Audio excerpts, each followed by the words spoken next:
Hello, welcome back to Bulldog Bark. My name is Fabriel Badilla. I'm here with Miss Nora Termaini, who is not only a psychology teacher here at PCTI, but hosts a podcast of her own called Psych of Fashion.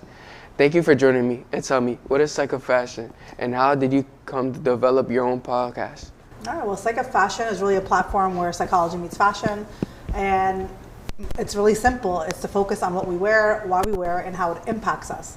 And I do that by really focusing on not just fashion being something popular or something that people are into, but rather more understanding yourself more deeply and using it as a form of expression. So.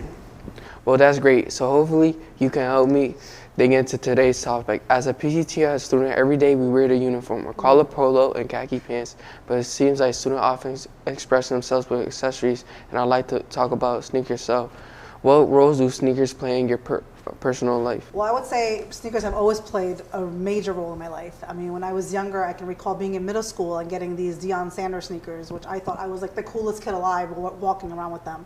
And then there were Eastlands. I'm not sure, you're probably definitely not familiar with Eastlands. They were a pretty popular shoe. There were Eastlands, there were Tims. And then when I was in high school, maybe when I left high school, I don't remember, but around that time frame, early, late teens, early 20s, there were these Manolo Blahnik boots that were kind of like Tims, but were also feminine.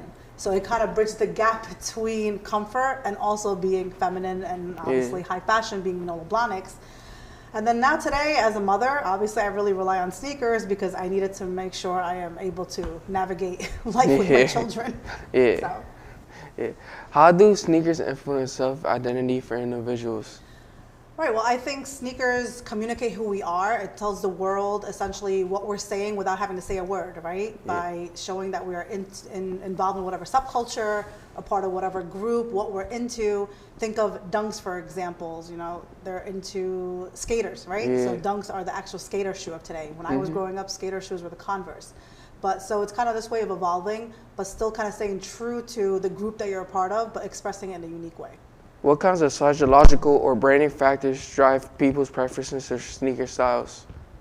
Well, I think it depends on the person, but ultimately the average person, when we're thinking about sneakers, we're definitely looking for what's in, what's hip, and we look for celebrities, right? Because celebrities essentially are the ones who wear something and then we see it on them, and then from there we want to get our own pair. So what also plays a role in your brain is we have the amygdala.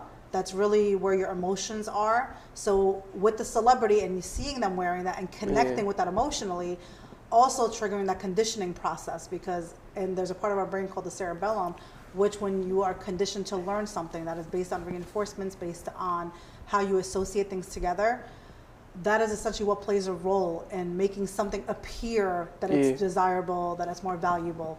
But it's all in our heads, essentially. It doesn't mean that it actually is, but we make it a connection in our head because of desirability, because of celebrities, because of us wanting to belong. So a lot of factors are at play here, but ultimately, it's our head that create the illusion of desirability. So. Yeah, I do experience that. Why do you think specific sneaker designs or brands become trendy while others don't? Well, I think it's an easy formula, and I actually have it written down here just to make sure I say it correctly. You have celebrity plus desire plus FOMO, and that's what equals trendy. Essentially, right? Because you don't want to miss out. It's all about fear of missing out.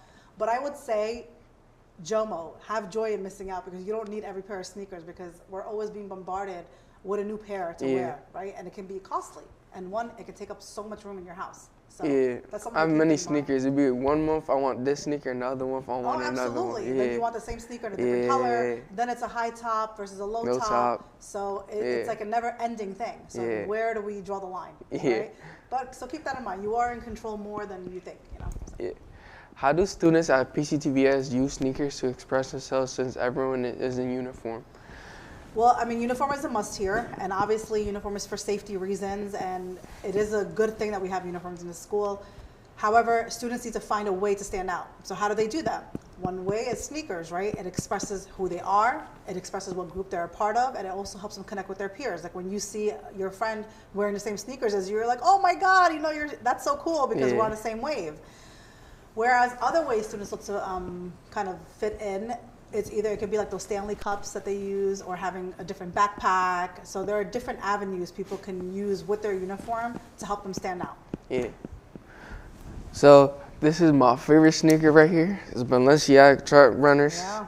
So what do you think the sneaker says about me? Well, I think two things pop into my head right now is one, that you definitely you like high fashion. Yeah. And second, it's blue, so I'm assuming you're a very calm person. Yeah. Probably your personality. You have to be very calm and chill. I'm very calm. So see? Yeah. Thank you, Miss Nora Termaini, for coming on to Bulldog Bark. It's a pleasure. Thank you for having me. Is there anything you'd like to add? No, if you guys are interested in following me, you can find me on Instagram, on TikTok, or on YouTube at Psych of Fashion. On TikTok, I think I'm the fashion psychologist, so that is, what I'm doing. So come along. Go follow her. But kids, don't forget to express yourself through fashion. Thank you. Have a nice rest of your day.